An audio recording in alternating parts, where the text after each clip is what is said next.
when did I start blogging? Basically, I was studying for my graduation. I completed my graduation in banking and insurance, and I took a break of 6 months for studying for several insurance related exams.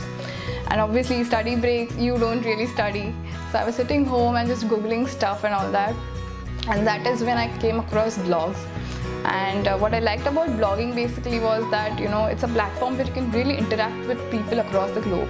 So that is something that I really like, and I found that to be a very powerful position by myself. So that is how I started blogging. Why I chose lifestyle was basically I started with fashion. Fashion was my niche, total niche. And then I started analyzing my blog. And when I studied the demographics, I realized that my age group was between 18 to 34. And almost 40% of my audience was men. And that is when I thought, why not I cover topics that relate to this audience as well, rather than just focusing on women. And then I was a foodie forever, so I started food, and then slowly events, and slowly it all diversified into a lifestyle blog.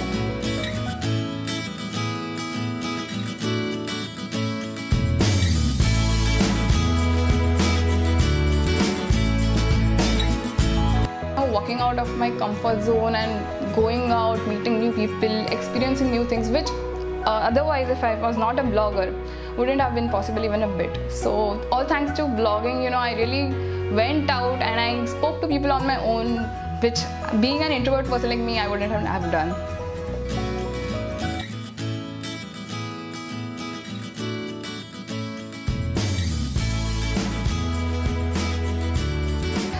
I think there's a lot of sponsored posts, so there's money, but obviously money is not everything. At the end of the day, getting those mails, from your fans, getting those mails from real life people, that, I really like this post, I like this look. I think that is what is very inspiring.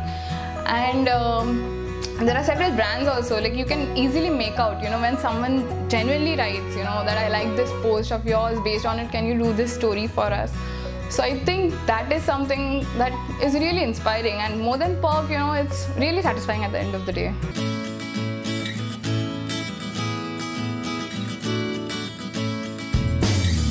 My future plan, I have already started working on my future plan, and that went live October this year. So what basically I have done is, we've created a blogzine. Now blogzine is basically a blog and a magazine. It combines the benefits of both.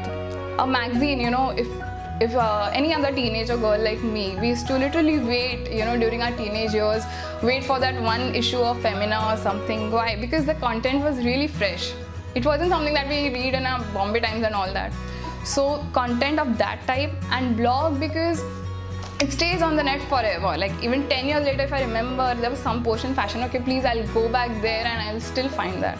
So that is something I've really started working on, and it's going pretty well now.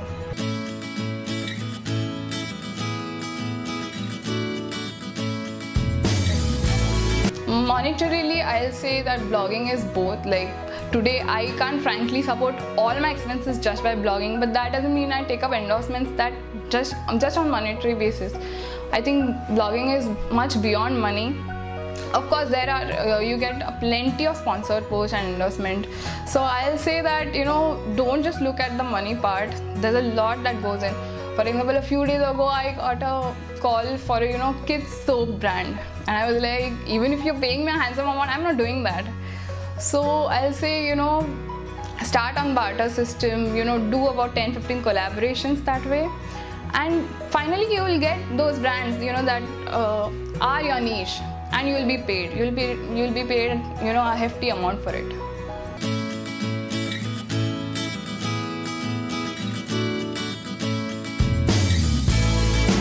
For a blogger is a very interesting question, because there's a lot that goes on. There's scouting of locations, there's scheduling of social media posts, and you are the boss. You have the liberty to do whatever you want.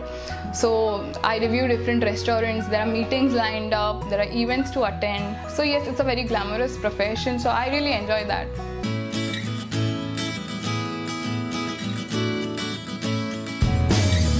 I think it's glamour with lots of hard work.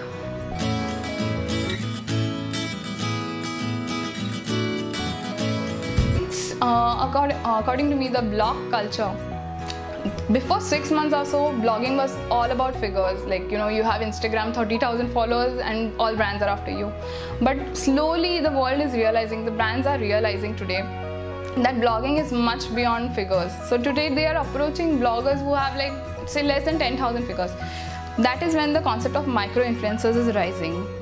Basically, these are small groups of influencers who are popular amongst their friends, and brands are trying to approach them because they have a much more personal feel than just mere bloggers.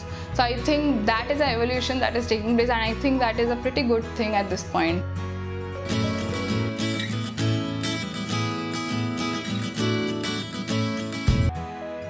I think when you're passionate about something, you yourself develop time for it. For example, I find my time most during weekends, or, you know, it's most late nights. So find your time, you know, whenever you are fresh. For some people it's mornings. I'm a very lazy person, I don't get up in the morning. So yes, late nights works for me. So you finally find time.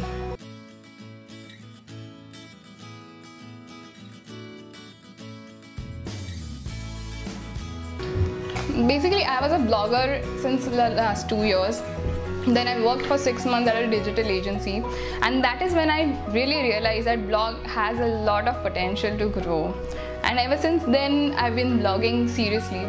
What happens is, when I'm working, I'm actually seriously working, but midway, you know, between 2-3 hours, when we have those typical tea coffee breaks, I browse through the mails and all that. So I find time that way.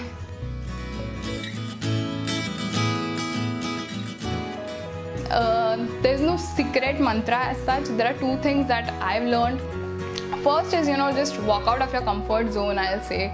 And, you know, there's a whole world waiting out for you. So, you know, life is much beyond your family and friends. So just go out without worrying about everyone. And secondly, I'll say, when I started blogging initially, I was very skeptical, you know, as to how my friends would react, how my family would react and all that. And in fact, when I started, I went anonymous for the first few months, you know, scared of how would everyone react. And later on, I really regret that moment, because I did tons of research and then I went anonymous, and people were liking my post, but they didn't know who was behind it. So I really regret that. So what I'll say is, you know, do your month's research or do whatever you want. In the end, I'll say just put the publish button, you know, just don't save the drafts of it. 20 years later, you don't want to regret that day, you know, my post was ready, my pics were ready, but I didn't press the publish button. So that is a true advice I like to give.